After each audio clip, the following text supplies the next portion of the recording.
Hello everyone, my name is Sam. I am a knowledge provider. Have you ever think why pressure cooker become more essential for cooking on hill stations? I will tell you why. The boiling point of a liquid depends on external pressure. When the atmospheric pressure is 76 centimeter of mercury, water boils at 100 degrees Celsius.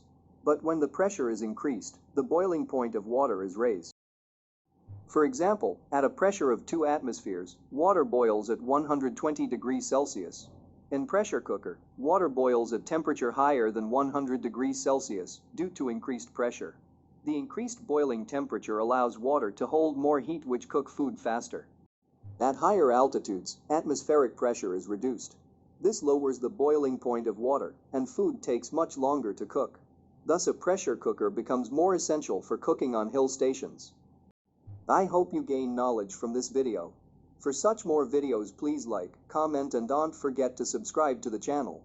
I will meet you in the next video. Thank you.